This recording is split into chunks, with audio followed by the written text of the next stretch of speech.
"A blight on this community, Mr. Washington," Judge Marcus Thorne declared, his voice smooth and cold.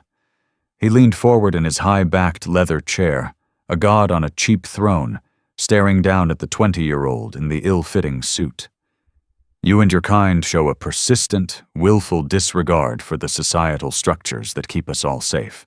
In the third row, 17-year-old Keisha Washington watched her older brother Jamal grip the defense table. His knuckles were white. The public defender looked down, defeated. The judge was going to make an example of him. Keisha's heart wasn't just pounding, it was calculating. He was going to send Jamal away. And in that second, she knew she couldn't let that happen. Courtroom 3D of the Fulton County Justice Center Tower was Judge Marcus Thorne's kingdom. It was a sterile, beige room that smelled of stale coffee and anxiety. But from his elevated bench, it was a stage. And on this Tuesday afternoon, he was in the middle of a masterful performance. His target was Jamal Washington, 20 years old, from Atlanta's Sweet Auburn neighborhood. The charge was simple assault, a shoving match with an Emory student who had called Jamal a racial slur outside a convenience store. The student, whose father was a prominent donor, had no marks. Jamal had a split lip. Yet Jamal was the one facing a revocation of his probation from a 2-year-old minor possession charge. "A blight on this community, Mr. Washington," Judge Thorne said, his voice a condescending baritone that filled every corner of the room. He was a man who enjoyed the sound of his own moral authority. "You and your kind show a persistent, willful disregard for the societal structures that keep us all safe. You are given chance after chance, and what do? You resort to violence. It is the only language you seem to understand." Jamal stood rigid, his cheap suit, borrowed from a neighbor, hanging loosely on his frame. "He called me." "Silence!" Thorne's gavel cracked against the wood, a sound as sharp as a gunshot. "You will speak when spoken to, son. And right now, I am speaking." In the third row of the gallery, 17-year-old Keisha Washington watched her brother flinch. Her hands were balled into fists in the pockets of her hoodie. She wasn't just angry. She was running diagnostics. Her mind worked like a high-speed processor, analyzing the variables. Variable 1. Jamal. Good heart, bad temper. Protective. He'd shoved the guy to stop him from getting in Keisha's face. She'd been there. She'd told the police. Her testimony was in the file. Variable 2. Public defender. Sarah Jenkins. Young, earnest, and drowning in a caseload of 300. She had presented the Marta Station security footage, which clearly showed the Emory student, Chad Billings, initiating the confrontation. Variable 3. Judge Marcus Thorne. 62 years old. Tough on crime caricature, known for handing out maximum sentences to young black men from the city's south side. He hadn't even looked at the video file. Keisha had watched the court clerk load it. Thorne had waved it away. "I have the police report, counsel. I think that's sufficient."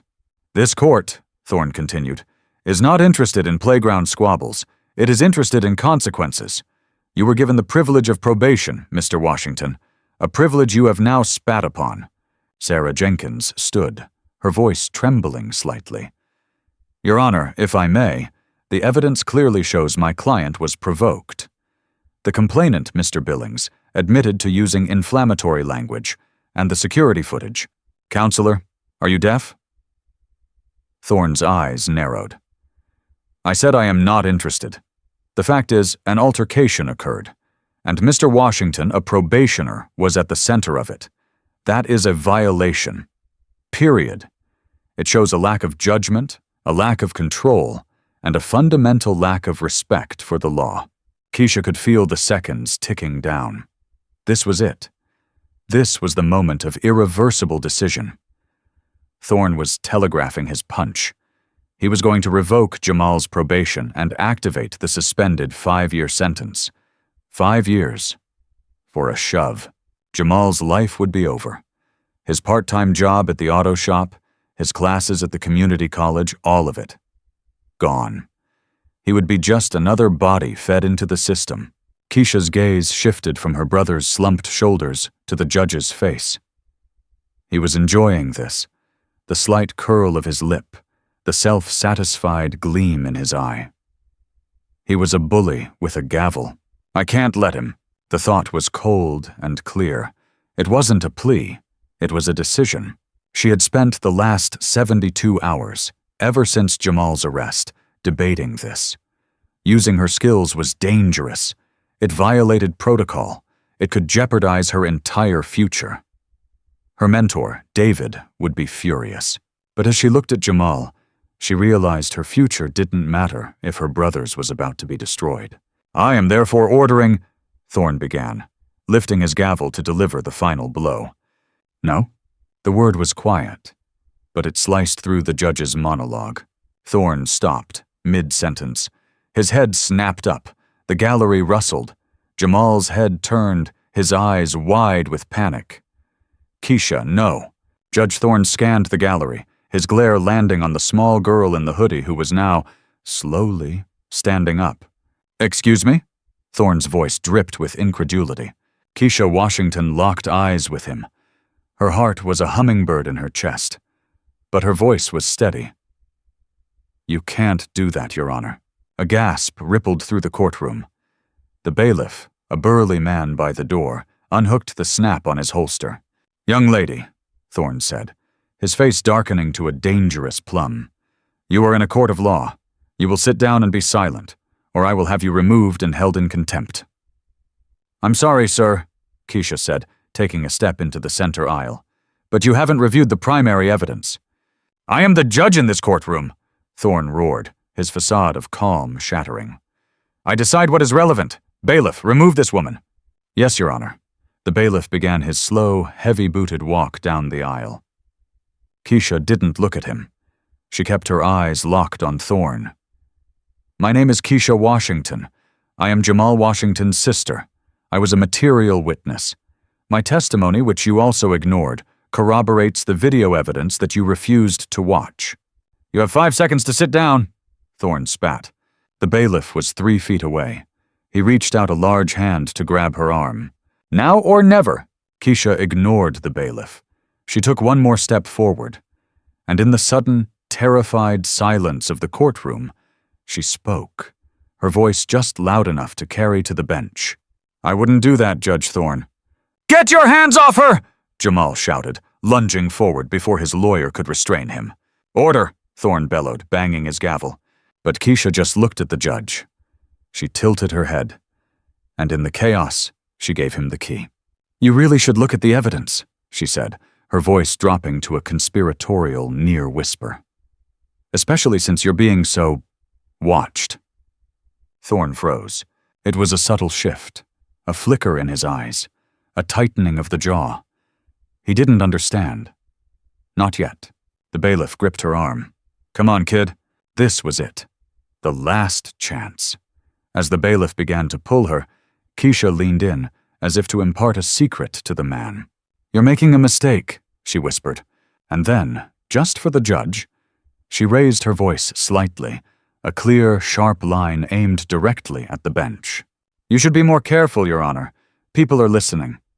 She held his gaze, and then she mouthed a single word. Breitling. The name of the watch was a grenade. Judge Thorne's eyes widened, just for a fraction of a second, but Keisha saw it. It wasn't the reaction of a man being annoyed. It was the reaction of a man who'd just had a gun pressed to his temple. Breitling, his left hand, the one that wore the absurdly expensive watch, instinctively moved to cover it. The Breitling chronomat, a $9,000 timepiece. A gift, he'd told his colleagues, from his wife for his 60th birthday. Keisha knew his wife had filed for separation 2 years prior and worked as a librarian. Bailiff, stop, Thorne said. His voice was no longer a roar. It was tight, strained. The bailiff, his hand still clamped on Keisha's arm, looked confused. Your Honor, let her go. The hand released her. The courtroom, which had been buzzing with Jamal's outburst and Keisha's defiance, fell into a stunned, baffled silence. Jamal was still being held back by Sarah Jenkins, his chest heaving. "Keisha, what are you doing? Sit down!" Keisha didn't look at her brother. She kept her gaze fixed on the judge, who was now staring at her with a new, terrifying intensity. The arrogance was gone. In its place was a cold, analytical fear. He was reevaluating her. She was no longer a disruptive teen from the V. She was something else, something dangerous. "Young lady," Thorne said, choosing his words with extreme care, "you have made a very serious accusation. You are disrupting a federal proceeding. You are in a world of trouble." It was a test, a threat, but also a question. "Who are you?" "I am a citizen," Keisha said, her voice clear and strong. "Who is watching a man's life get thrown away. You have video evidence that proves my brother's innocence. You have a witness, me, who you never called. You are not upholding the law, Your Honor. You are ignoring it." Thorne's face was a mask, but his hands were trembling. He was running calculations of his own. Who was this girl? How could she possibly know about the watch? Was she a plant? Had they finally come for him? His mind raced. The meetings, the calls, the transfers. He'd been so careful. He never used his office phone, always his watch. His new, encrypted, secure as a vault smartwatch. A gift from the contractors. "It's cleaner than a burner phone, Judge. Runs on a private network. And this girl, this child in a hoodie, had just named it. This court," he began, his voice cracking. He cleared his throat. "This court will take a 15-minute recess. Mr. Washington, you will be remanded to the holding cell. Counselor, in my chambers. Now." He pointed a shaking finger at Keisha. "And you are coming with me. Bailiff, escort her." It was not a request. The courtroom erupted. "You can't do that," Sarah Jenkins cried out. "She's a minor. She's not his counsel. You can't question a witness without me present." "She is in contempt of court," Thorne roared, his power returning in a wave of panic. "And I will deal with her as I see fit. Now!" The bailiff, looking profoundly uncomfortable, gestured for Keisha to walk. "This way, miss." Jamal lunged against his lawyer's grip. "Keisha, don't say anything! Keisha!" Keisha turned and, for the first time, gave her brother a reassuring look. It was a look that said, "I know what I'm doing. Trust me." She walked calmly past the bar, through the gate, and toward the door behind the judge's bench. Sarah Jenkins scrambled after her. As they entered the dark paneled hallway, Thorne was already ahead of them, storming toward his chambers. He shoved the door open and marched to his desk, his back to them. He was breathing heavily. "Your Honor, I must protest," Sarah said, stepping in front of Keisha. "You cannot question my client's sister. She's a minor. She needs a guardian, or at the very least I should be present as an interested party." Thorne turned, his face pale and slick with sweat. He wasn't looking at Sarah. He was looking at Keisha. "Get out, counselor," he whispered. "What? I will not. This is highly—" "Get out, now." His voice was venomous. "Or I will have you sanctioned and reported to the bar for obstructing a judicial order. This is a contempt proceeding. It does not concern you. Wait in the hall." Sarah looked from the enraged judge to Keisha. Keisha gave a small, almost imperceptible nod. "It's okay." Reluctantly, Sarah backed out of the room, leaving the door slightly ajar. Thorne slammed it shut, the sound echoing in the heavy silence. Now it was just the two of them, the all-powerful judge and the 17-year-old girl. "Who are you?" Thorne demanded, his voice low and shaking. "Who sent you?" Keisha stood calmly in the middle of the room, her hands clasped behind her back. She looked at the awards on his wall, the photos of him with senators, the heavy, leather-bound books. All of it a facade. "Nobody sent me," she said. "I came for my brother." "Don't play games with me, girl. The watch. How did you know about the watch?" "I know a lot of things, Judge Thorne." Keisha's eyes drifted to the smart speaker on his credenza. "I know you're a man who likes his privacy, but you're not as careful as you think you are." Thorne's blood ran cold. He lunged for the speaker and ripped its cord from the wall. He looked around wildly at his computer, his desk phone. "What is this?" he hissed. "A shakedown? Are you recording me?" "I don't need to," Keisha said. "Other people already are." She was bluffing. Partially, but it was a calculated, expert bluff. "Who?" Thorne leaned across his desk, his knuckles white. "The feds? The GBI? Who?" Keisha let the silence stretch. She let him fill it with his own paranoia. He was a guilty man. And a guilty man builds his own prison. "All I want," Keisha said, her voice dropping to the same quiet, reasonable tone she'd used in the courtroom, "is for you to do your job. You have evidence you refused to see. My brother is innocent. He shoved a man who threatened and assaulted his sister. It was self-defense. The video proves it." Thorne stared at her, his mind racing. Was this it? Was this the play? They were squeezing him. They were using his brother to get to him. This girl was their messenger. He had to comply. He had to show them he was cooperative. He could sort out the bribery charges later, but first he had to get this girl out of his office and signal to whoever was listening that he was on their side. "The video," he said, his voice hoarse. "The public defender's file. It's on your clerk's desktop, Your Honor. Marta 045.mp4. The timestamp is 14:32:11. He stared at her. She knew the file name. She knew the exact timestamp. This wasn't a guess. This wasn't a bluff. This girl, this child, had access. She had seen things she should not have seen. "You," he stammered. "You stay right here. Don't move. Don't touch anything." He wrenched the door open, startling Sarah Jenkins and the bailiff in the hall. "Get me the file from the clerk. Marta 045.mp4. Put it on a thumb drive. Bring it to me. Now!" he yelled at the bailiff. He turned back to Keisha, his face a mask of terror and rage. He left the door open, a clear sign to the bailiff to watch her. He was trapped, and the 17-year-old girl in the hoodie held the key. As Judge Thorne stood panting in the doorway, a new figure appeared at the end of the hall. A man in a sharp, unremarkable gray suit. He was neither tall nor short, but he moved with an economic grace that spoke of quiet authority. He held up a credentials case to the bailiff. "David Chen, Department of Justice," he said, his voice too low for the judge to hear. "I'm here for Ms. Washington." The bailiff, already rattled by the judge's behavior, just nodded and stepped aside. Thorne didn't notice. He was still glaring at Keisha, his mind a whirlwind. "Who is she? Who is she?" David Chen walked calmly into the chambers, past the judge, and stood next to Keisha. He placed a gentle hand on her shoulder. "Keisha," he said, his voice calm but laced with disapproval. "You've gone off script." Keisha looked up at her mentor. "He was going to send Jamal away, David. I couldn't let that happen."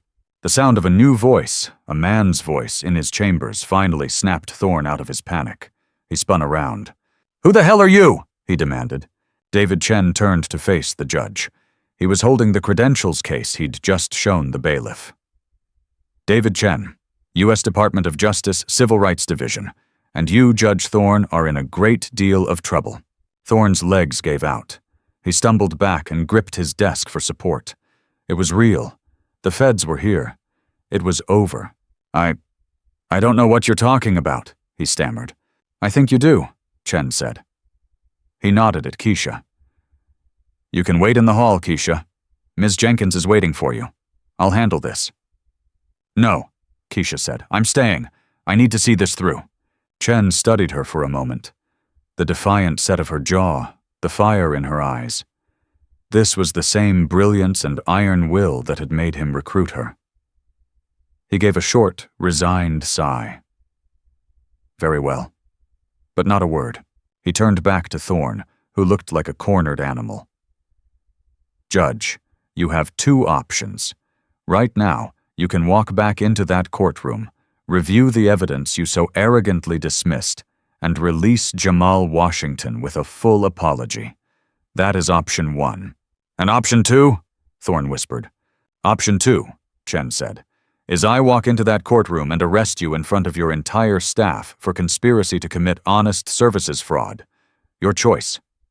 Thorne's world tilted. "Honest services fraud? That's insane." "Is it?" Chen said. "Or should we talk about the Phoenix Correctional contract? Should we talk about the consulting fees paid into a shell corporation? Should we talk about the sentencing quotas you agreed to meet in exchange for those payments?" Keisha watched, her expression unreadable. She had found the breadcrumbs. She had flagged the anomalies. But hearing it spoken aloud, hearing the casual, systemic evil of it, still made her stomach clench. He wasn't just biased. He was paid to be. He was sending kids like her brother to prison to fill beds for a private company. "And the Breitling?" Thorne asked, his voice barely audible. "A gift," Chen said, "from Phoenix's CEO. A token of appreciation. It's also, as my young colleague here so brilliantly deduced, your primary communication device. We know you thought it was on a secure network. It wasn't." Chen nodded at Keisha. "Ms. Washington here is a specialist, a cybersecurity prodigy, to be precise. She discovered a zero-day exploit in the Watch's operating system. For the past 6 weeks, the Department of Justice has been listening to every incriminating conversation you've had on it." Thorne looked at Keisha. This girl, this child. She hadn't been bluffing. She hadn't just heard a rumor. She was the architect of his downfall. It was in that moment that Keisha finally spoke the words from the title, the words that would haunt him. She stepped forward, past Chen, until she was just feet from the judge. She leaned in, and her voice was a cold, quiet whisper. "There's a bug in your watch, Judge Thorne, and it's been singing." The judge froze in his seat. The blood drained from his face, leaving a sickly gray pallor. The confidence, the arrogance, the divine authority. It all evaporated, leaving only a hollow, terrified old man. "This," he said, "this is entrapment. She's a minor. You used a minor to—" "She's a special consultant to the DOJ, working under the Federal Cyber Proteges Initiative," Chen said flatly. "Everything is legal. Everything is documented. And you are, as of this moment, completely and utterly finished." Chen checked his own, very simple Timex watch. "Your recess is almost over, Judge. What's it going to be?" Thorne looked at the door. He looked at Chen. He looked at Keisha. He saw no escape. He had been so proud, so powerful, and he had been undone by a 17-year-old girl he wouldn't have given a second glance to on the street. The humiliation was a physical thing, a heavy, suffocating weight. He croaked. "I'll review the evidence. I'll release him." "And the apology," Keisha added, her voice hard.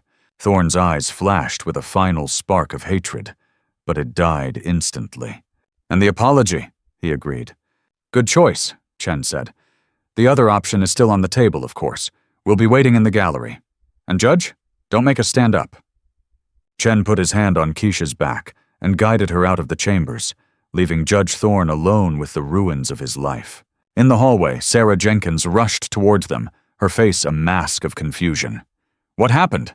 Who are you? Are you arresting him?" "Not today, Counselor," Chen said, giving her a thin smile. "Today you're just going to win your case. Go back to the defense table. Your client is coming home." Sarah stared, speechless, as Chen and Keisha walked past her and back into the courtroom, taking seats in the front row of the gallery, right behind the prosecution. The courtroom fell silent as they entered. All eyes were on them, then on the door to the judge's chambers. A minute later, Judge Marcus Thorne emerged. He looked 10 years older. He walked slowly, unsteadily, to his bench and sat down heavily. He looked at the bailiff. "Bring in the defendant." The courtroom buzzed with a nervous, confused energy. The bailiff brought Jamal back to the defense table. He looked terrified, shooting desperate, questioning glances at his sister. Keisha simply sat there, next to the man in the gray suit, her hands folded in her lap, her expression as serene and unreadable as a marble statue. Judge Thorne shuffled the papers on his desk. His hands were visibly shaking. He couldn't meet Keisha's eyes. He couldn't meet anyone's. Ahem. He cleared his throat. The sound was dry, brittle. We are back on the record in the matter of the state versus Jamal Washington. After a brief review, during the recess, this court has decided to re-examine the evidence presented by the defense. Sarah Jenkins, though stunned, was a professional. She rose to her feet. Your Honor, the defense would be grateful. We offer again the security footage from the MARTA station, file MARTA 045 MP4. The bailiff who had returned with the thumb drive now handed it to the clerk. A moment later, the video appeared on the monitors scattered throughout the courtroom. The footage was grainy, but clear. It showed Jamal and Keisha at a vending machine. It showed the Emory student, Chad Billings, and two of his friends approaching them. It showed Billings bumping into Keisha, hard, and not apologizing. It showed Jamal stepping between them. It showed Billings laughing, getting in Jamal's face, and then, unmistakably, shoving Jamal first. Then, the audio, tinny and distant, kicked in. Billings' voice, slurred and aggressive. What, you gonna do something, boy? Go on back to the V before you get hurt. The footage showed Jamal trying to walk away, pulling Keisha with him. It showed Billings grabbing Jamal's shoulder. Only then did Jamal turn and shove Billings back, hard, sending him stumbling. The entire event, from start to finish, was less than 30 seconds. It was a textbook case of self-defense and defense of another. Judge Thorne watched the screen, his face impassive. When the clip finished, he sat in silence for a long time. The entire courtroom held its breath. Finally he spoke, his voice a low monotone. "Counselor Jenkins," he said, not looking at her. This court has been overly hasty." He turned his chair and, for the first time, looked directly at Jamal. The condescension was gone. The arrogance was gone. All that remained was a man reading a script at gunpoint. "Mr. Washington," Thorne said, his voice thick. "Having reviewed the evidence in its entirety, it is clear that you were not the aggressor in this altercation. You acted to defend yourself and your sister. The complaint against you is therefore dismissed." Jamal stared, his mouth open. Sarah Jenkins put a hand on his arm, squeezing it. "Furthermore," Thorne continued, his eyes flickering for a moment to Keisha and Chen in the gallery, "this court finds that your original probation violation was filed in error.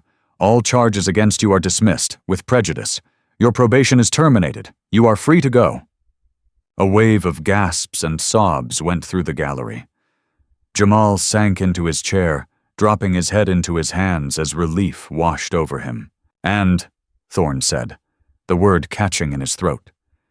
He looked at the back wall, at the seal of the state of Georgia.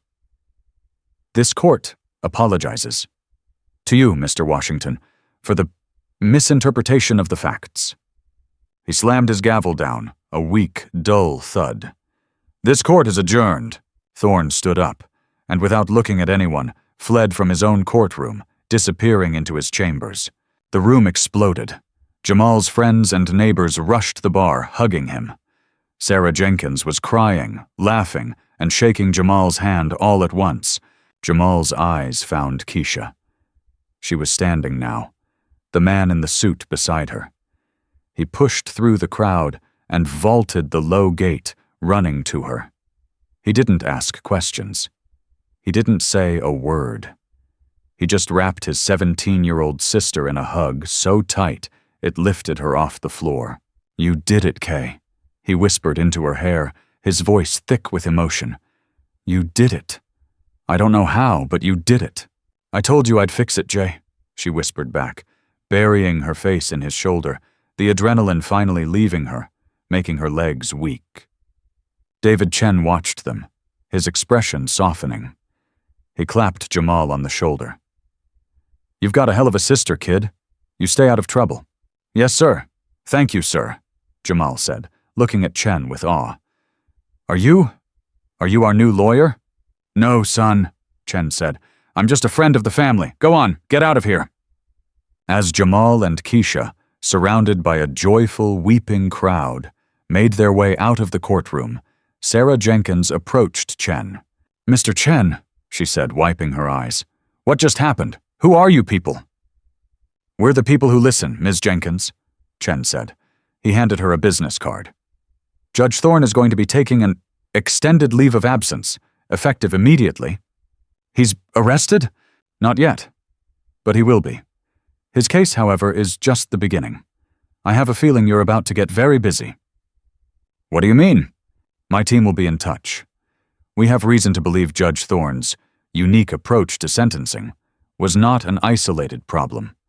We'd like to know if you have other clients who you feel were railroaded by him." Sarah Jenkins's eyes went wide as the implication sank in. "Other clients? Mr. Chen, I have hundreds." "I thought you might," Chen smiled. "We'll be in touch, counselor." He turned and walked out of the courtroom, leaving Sarah Jenkins standing in the middle of the room, holding a business card that would change everything. Keisha Washington was not a normal 17-year-old. On the surface, she was. She lived with her brother and grandmother in a small, neat house in Sweet Auburn. She attended the fictional Atlanta Science and Technology Academy, a public magnet school. She got good grades, argued with Jamal about whose turn it was to do the dishes, and spent too much time on her laptop.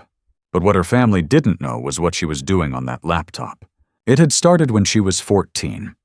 A coding prodigy, she had found a vulnerability in the Atlanta Public Schools grading system. She didn't change her grades. Instead, she found an anomaly, a school-to-prison algorithm. She discovered that disciplinary actions, detentions, suspensions, were being weighted by zip code. A black kid from the South Side and a white kid from Buckhead could commit the same offense, but the black kid's risk score would jump exponentially, flagging him for alternative programs that were little more than gateways to the juvenile justice system. She hadn't just found it.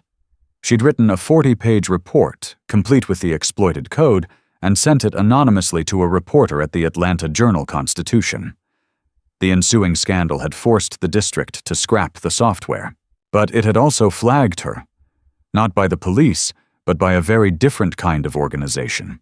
David Chen, then working a domestic terrorism case involving dark web recruitment, had been tasked with finding the Atlanta Ghost, the anonymous hacker who wrote code with the elegance of a master. It took him 6 months, but he finally traced a digital footprint back to a 15-year-old girl. He hadn't arrested her, he'd recruited her. He became her mentor, her handler. He funneled her brilliance into a special DOJ task force, the Cyber Proteges Initiative, an unofficial, experimental program that used gifted young civilians to fight fires the government's own sluggish tech divisions couldn't. Keisha became his white hat hacker, a digital ghost with the full, if quiet, backing of the Department of Justice. She specialized in finding rot.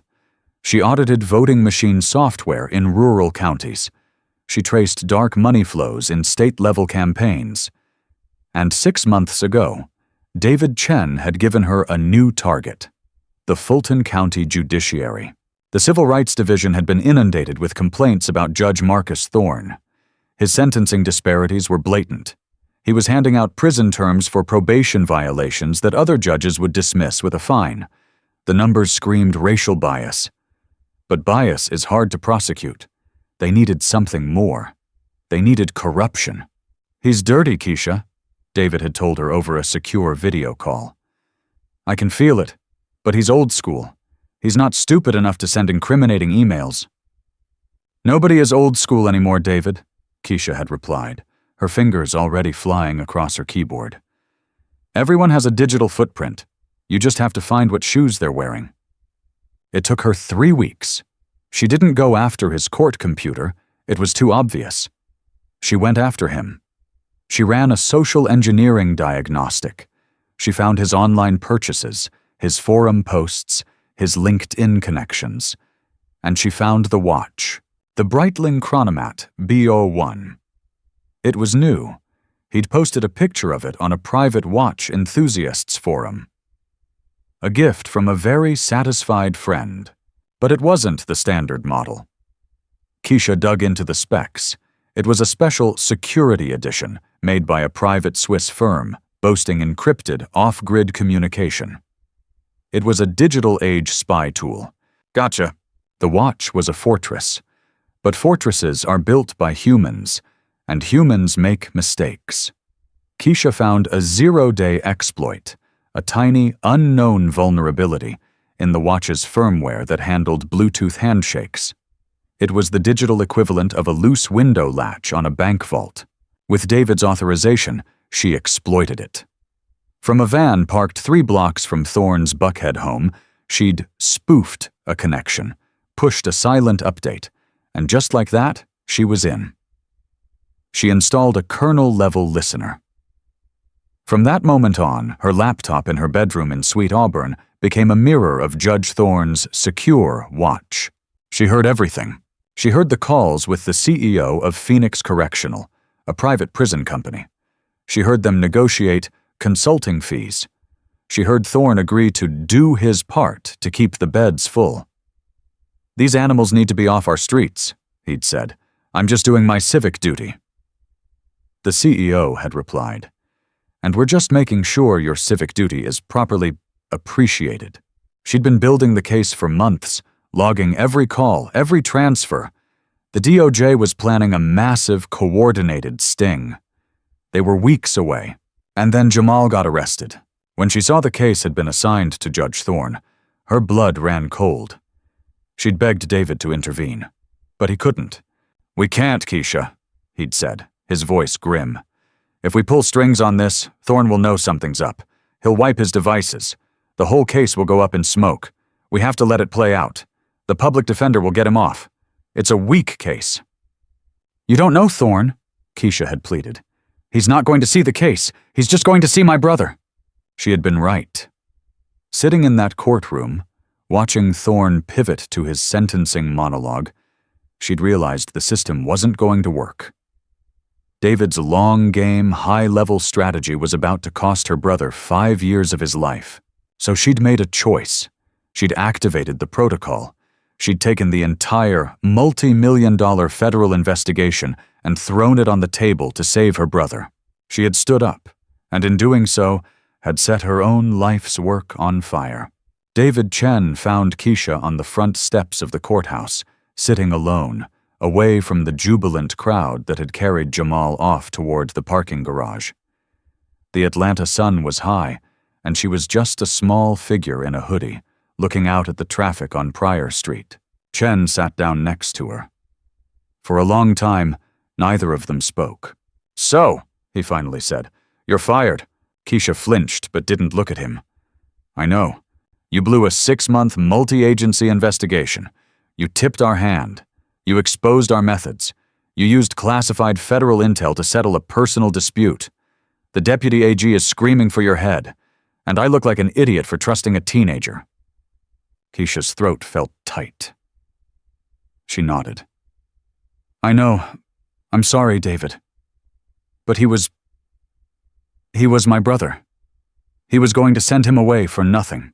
"I know," Chen said. His voice was no longer angry. It was just tired. "We had Thorne. We had the Phoenix CEO. We had 2 state senators. We were building a RICO case that would have dismantled the entire private prison lobby in this state. Now, we have Thorne. We'll get him, but the others will scatter. They're already wiping their servers. The operation is blown." "You'll still get him," Keisha said, her voice small. "That's something." "It is," Chen agreed. He sighed, rubbing his temples. "And you, Keisha, what you did in there. It was reckless and impulsive, and it just cost us a massive case." He turned to look at her, and a small smile played on his lips. "It was also," he said, "the single most brilliant piece of operational improvisation I have ever seen. You read the room, you identified the leverage, you deployed the asset, and you achieved your primary objective. You saved your brother. You did it with 2 words." Keisha looked up, confused. "I'm still fired, though." "Oh yeah," Chen said. "You are so fired. You can't ever be a cyber protege again. The program is probably going to be shut down. You're a liability. You're compromised." He stood up and brushed off his suit pants. Keisha's heart sank. She had saved Jamal, but she had lost the only thing that made her feel powerful, the only thing that made sense. "So what happens to me now?" she asked. "Well, you're fired from the task force," Chen said. He looked down at her. "Which means you're now a civilian with a very unique skill set. And as a civilian, you're free to, say, accept an internship." Keisha's head snapped up. "What?" "The Civil Rights Division's new algorithmic justice project. We're auditing sentencing software and judicial bias across 5 states. It's boring. It's all data entry and statistical analysis. No active surveillance, no hacking, no high-stakes field work." He held out his hand. "The internship pays $12 an hour. Interested?" A slow smile spread across Keisha's face. She stood up and took his hand, shaking it firmly. "I could do that." "I thought you might," Chen said. "But Keisha, you are never to pull a stunt like that again. We got lucky." Thorne panicked. "If he had been smarter, he would have called your bluff, and you and your brother would both be in holding cells right now." "It wasn't a bluff," Keisha said, shouldering her backpack. "What do you mean?" The whisper. "There's a bug in your watch." "It was more than a threat, it was a command." Chen looked confused. "A command for what?" "I didn't just have a listener on his watch, David. I had root access. While he was monologuing about my brother, I activated the watch's internal microphone and live-streamed his audio directly to a public link." "You what?" Chen's face went pale. "Then," Keisha said, "I used the exploit to send a single anonymous text message from his watch's secure number to the phones of 2 reporters at the AJC, the head of the Georgia Bar Association, and the Chief Justice of the State Supreme Court. All the text said was, 'I'm about to railroad an innocent man in courtroom 3D. Listen live.' And then it gave them the link." Chen was speechless. "When I stood up," Keisha continued, "I wasn't just trying to get his attention. I was stalling. I was giving them time to click the link. When I whispered about the bug, I was telling him, 'It's not just us listening, Judge. Everyone is, right now.'" David Chen stared at her, a mixture of horror and awe on his face. He'd thought she was playing poker. She'd been holding a royal flush. "He didn't just release my brother because you scared him, David," Keisha said as she started to walk away. "He released him because he knew his entire world was listening, and he knew I was the one who had opened the curtain." She left him standing on the courthouse steps, a 17-year-old girl who had just checkmated the entire system. Chapter 7. The Reversal. The fallout was immediate and catastrophic. Before Judge Thorne could even pack up his chambers, 2 agents from the FBI's Public Corruption Unit, tipped off by David Chen as soon as he left the courthouse, were waiting for him. They didn't arrest him. Not yet. They simply escorted him from the building, past the stunned court staff and the first few reporters who had arrived, alerted by Keisha's anonymous text. He was driven to the Richard B. Russell Federal Building, where he was debriefed, or more accurately, interrogated, for 12 straight hours. His friends at Phoenix Correctional were next. By 5 p.m., federal agents were raiding their corporate headquarters, seizing servers, and freezing assets. The CEO was arrested at Hartsfield-Jackson Airport, trying to board a one-way flight to the Cayman Islands. The 2 state senators Keisha had identified were publicly named in the federal warrant. By morning, they were facing calls for their resignation from the governor. The case that David Chen had feared was blown was, in fact, accelerated to light speed. Keisha's move hadn't destroyed the investigation. It had detonated it. She had forced their hand, but she'd also given them an unassailable narrative. A corrupt judge, caught in the act, silencing a 17-year-old witness. Back in Sweet Auburn, the atmosphere was one of celebration. Jamal was home. Their grandmother was cooking a feast, neighbors were stopping by, and music was playing. But Keisha was quiet. She was in her room, her laptop open. Jamal came in and sat on the edge of her bed. "You okay, Kay?" he asked. She nodded, not looking up. "Yeah, just working." "Oh, what was all that? With the suit guy?" And the judge? He looked like he'd seen a ghost. Keisha finally closed her laptop. He did. His own. She looked at her brother. Jay, I need you to understand something. What happened today? It wasn't just about you. I know that. It was about that bastard Thorne. It was about the whole system, Jay. It's not just him. It's the software, it's the money, it's the bias. It's a machine, and it's designed to eat people like us. Jamal sat with that for a moment. So what was today? You threw a wrench in it? Yeah, Keisha said, a small, tired smile on her face. Something like that. I threw a wrench in it. My little sister, the mechanic. He nudged her. You know, you scared the hell out of me. When you stood up, I thought I was going to have to watch them drag both of us to jail. I know, she said. I was scared too. But you did it anyway. He looked at her with a new respect. She wasn't just his kid sister anymore. She was something else. You saved me, Keisha. We save each other, she said. That's the deal. The next day, the story was on the front page of the AJC, Fulton judge implicated in prison-for-profit scandal. The story led with the dramatic in-court reversal, the impassioned plea from the defendant's 17-year-old sister, and the judge's sudden, unexplained recusal and subsequent cooperation with federal authorities. Keisha's name was in the paper, but she was painted as a brave family member, not a federal asset.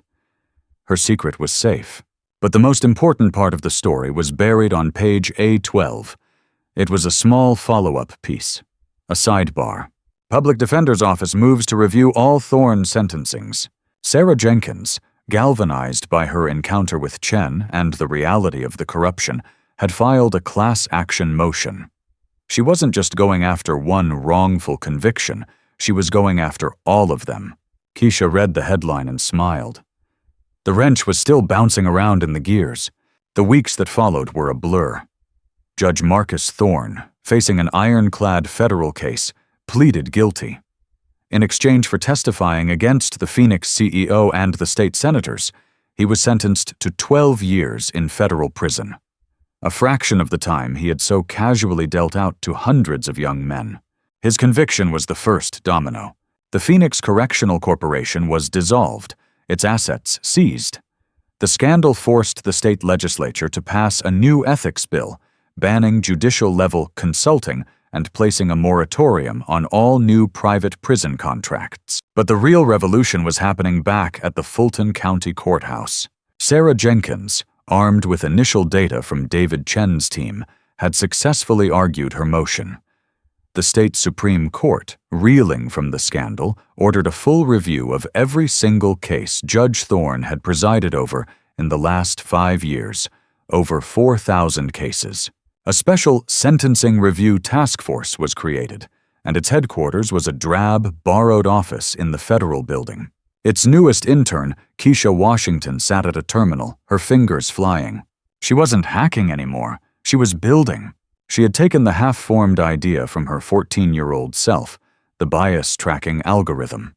And, with the full resources of the DOJ, she was turning it into a powerful auditing tool. She fed it years of sentencing data, case files, probation reports, and judicial rulings. The program she was writing didn't just look for corruption. It looked for the quiet, everyday bias that was even more insidious. It flagged disparities in sentencing for identical crimes, correlating them by race, zip code, and even the assigned public defender. It learned to spot the junk food charges, like resisting arrest or loitering, that were used to stack cases and force plea bargains. Her program, which she'd named Justice Sys, Judicial Underwriting and Sentencing Transparency Initiative, System, was finding the rot. David Chen walked into the office, holding 2 cups of coffee. He placed one on her desk. "How's the machine, Keisha?" he asked. "It's hungry," Keisha said, not looking up. "It just processed all of Thorne's cases, 4,117. Of those, it's flagged 1,222 for immediate judicial review. Gross sentencing disparities that fall outside all statistical norms. 1,800? Chen whistled. That's That's almost half. That's just Thorne, Keisha said. Now I'm feeding it the data from the other judges in the circuit. She hit a key, and a new set of data began to scroll across her screen. You're not going to like what it's finding. Chen watched the screen. Good, he said. That means it's working. Sarah Jenkins and her team are ready. They're setting up release hearings based on your flags. The first dozen men are getting out next week. For the first time, Keisha leaned back, a real, unguarded smile on her face.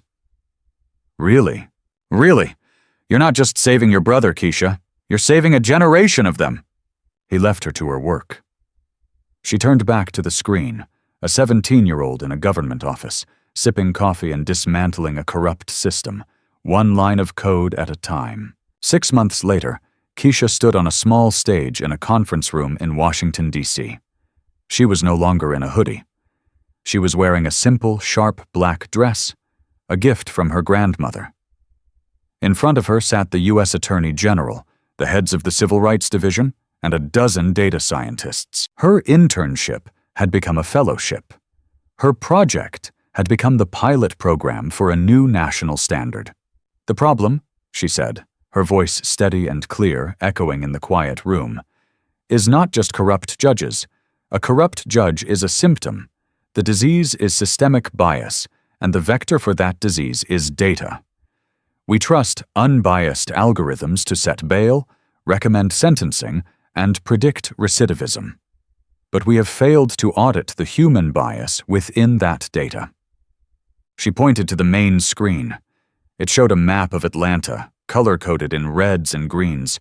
My program, Justice Sys, doesn't just look at the judge. It looks at the entire data pipeline.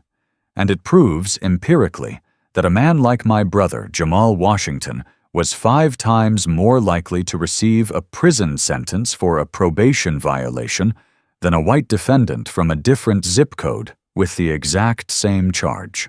She clicked to the next slide.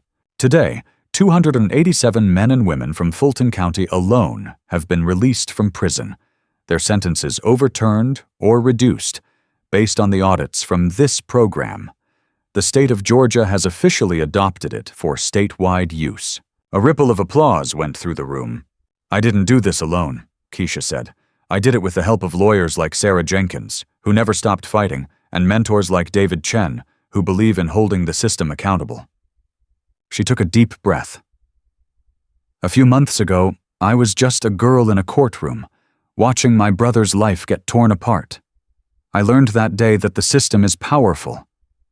But I also learned that it's fragile. It's built on code. And any code can be rewritten. When she finished, there was a moment of silence. Then, the Attorney General stood up. And then, the entire room was on its feet, giving her a standing ovation. Later that evening, Keisha was on the Acela train back to Atlanta. Her phone buzzed. It was a text from Jamal. Jamal, how'd it go, superstar? Keisha, it went okay. I'm on my way home. Jamal, hurry up. It's your turn to do the dishes. A photo was attached. It was Jamal, wearing a crisp uniform, standing in front of an ambulance. He had just finished his first week of EMT training, his tuition paid for by the settlement from his false imprisonment lawsuit.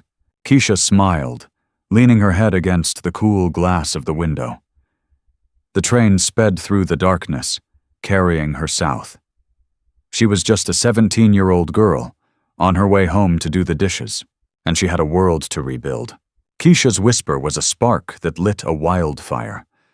What began as a desperate act to save her brother Jamal became a systemic overhaul. Judge Thorne's conviction was just the beginning. The real victory was the implementation of Keisha's Justice Sys program, which led to the review of thousands of cases and the release of hundreds of wrongfully sentenced individuals. She proved that the system, no matter how corrupt or imposing, is just a set of rules. And rules can be rewritten. Keisha turned her hidden skill into a powerful tool for justice, showing that one person, in the right place, at the right time, can hold power accountable and force a change that echoes for generations. Thanks for watching. What did you think of Keisha's incredible courage? Do you believe technology can be the key to fixing systemic bias? Let us know your thoughts in the comments below. Don't forget to like this video and subscribe for more true-to-life stories of justice and empowerment.